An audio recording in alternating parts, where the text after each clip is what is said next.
Do you like Star Wars? Do you wish you could get more of that awesome Star Wars content besides the movies? Well, I got the thing for you.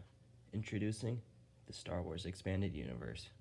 Now, the Star Wars Expanded Universe, it covers the movies, the TV show, the books,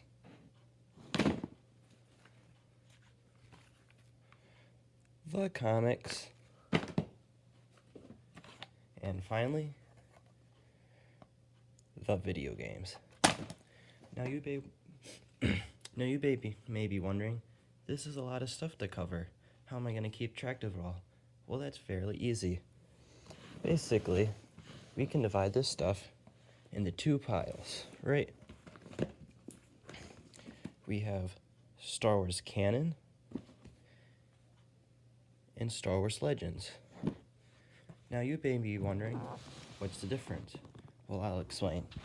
Basically, when Disney acquired the Star Wars franchise, they said anything published after April 25th, 2014, it falls under the Star Wars banner title. Now, basically, the reason for this is, the Star Wars Expanded Universe, basically, this was created like right after the movies. So this is 30 years of stuff that Disney would have to compete with, right? And they wanted to make episodes 7, 8, and 9. So to do this, they had to say all this old stuff doesn't count. So they put it under Legends banner.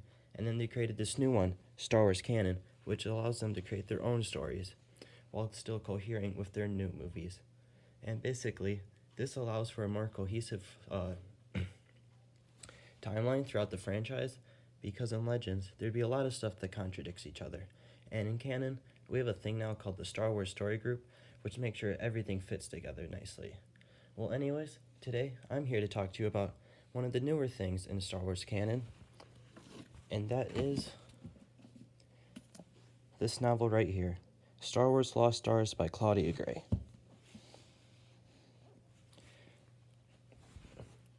Make it look nice. Anyways, basically, this book is set throughout the original Star Wars trilogy, and it follows two characters, Thane and Sienna, and they originate from the planet Jalukan. Now, basically, Sienna, she's what's called a Valley Kindred, and basically, these people, they really value qualities such as honor, loyalty, and respect. So, it's one of Sienna's big things, is her honor to people. Now, in contrast, Thane, he's what's called a second waver, so he doesn't follow those same principles, and he likes to question authority.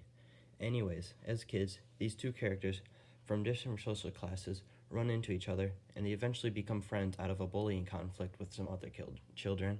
And they become friends, and they both have a dream of becoming pilots in the Imperial, they want to become pilots for the Empire, as they feel it would be the right thing to do.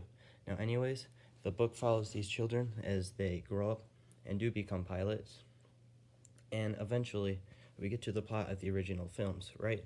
But the novel follows these characters, and in it, we first see Alderaan explode right by the Death Star at the Empire's hand, and Thane, he feels that this isn't right. He can't serve under someone as evil as the Empire. And in contrast, we have Sienna, who she actually sees the destruction of the Death Star by the rebels, and she feels now that the Empire's weakened. It is necessary for them, the employees of the Empire, the officers, to stay more loyal to the Empire as ever. Anyways, so basically, Sienna, she stays with the Empire and becomes more of a high-ranking official throughout the war, while Thane, at first, he goes AWOL in the Empire, but then eventually he's contacted by Wedge Antilles while he's working for a freighter doing maintenance, and he's asked to join the rebellion. And at first, Thane is hesitant, but eventually he joins because he wants to stop the Empire. Now, Thane, he doesn't believe that the rebels' goal of recreating the Republic will be any good, because he doesn't like authority, but he's like, we can't have an evil government like the Empire, so anything will be better. Now, eventually, this book, it follows the plot to the original film, but through the eyes of a rebel and Imperial pilot, and eventually, we get to Battle of Endor, right in episode 6, the big climax. It's also the climax of the book, because in it, we see the Death Star. Well, we see the Empire build a second Death Star, and basically, right, the rebels destroy it, and Thane, this is enough motivation for him to believe that the rebels are doing the right thing and the Republic is the right idea. And Sienna, she realizes that the Empire can't do something as cruel as build a second Death Star. She no longer supports them. But in the battle, she gets injured, and this causes her to have to save the Empire, as she's basically forced to stay with them while she's healed, and now she feels she still owes a debt to them.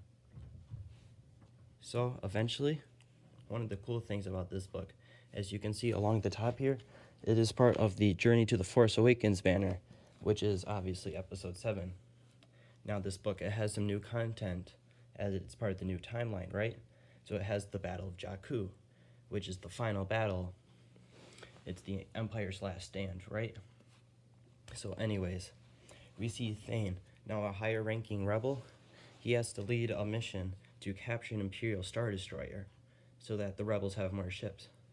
And just to happen, the captain of that Imperial ship is Sienna.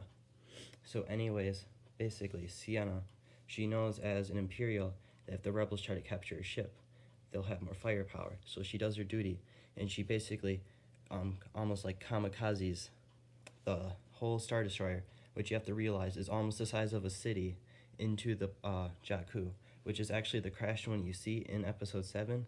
So anyways, right, Thane, he hears the announcement on the ship while the rebels are leading their attack that all Imperials has to get off. So he tells the rest of his rebel fleet to get off, and he goes to the captain's room, right?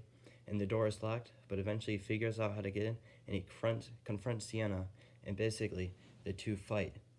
But then Thane, getting the upper hand, uses his blaster, such as the stun, and he shoots Sienna, and he drags her, and he gets out on the last escape pod, and they crash onto Jakku. And there, Sienna is captured by the rebels, and she's going to be put on trial for her war crimes. Now that's what she thinks.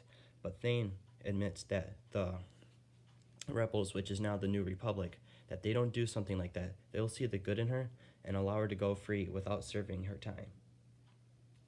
Now anyways, overall, I thought this was a pretty good novel as a pretty huge Star Wars fan. It does get a little slow in the beginning when it follows Thane and Sienna going through the Imperial Academy, but this is where you really see Thane starting to question authority, which does come back into play later. So while I was reading it, I thought it wasn't that good, but down the road, you can see that this pays off. Anyways, this is a really good novel for anyone looking who's a Star Wars fan of the movies and wants to get into more stuff, like the books and the comics and that, but doesn't know where to start. But for someone who is not into Star Wars, it's still a decent read. Basically, the best way to describe it is Romeo and Juliet in space. Basically, right? You have two lovers, and they're fighting each other. That is one of the things I did not mention right away, is that these characters do have an on and off again relationship throughout the war, as when Thane first goes AWOL, Sienna actually tracks her down, and she says she's going to report him, but she doesn't, as she chooses her loyalty to Thane over the Empire, and this does haunt her throughout the rest of the war, as she knows he could be out there. Anyways, like I said, this is great for any Star Wars fan who want to get into the expanded universe that just doesn't know where to start. And for non-Star Wars fans, I would still recommend it. Just watch the movies first so you know what's happening, because otherwise the characters do talk about plot points that would be confusing. Anyways, thanks for watching. Have a great day and wear your seatbelt.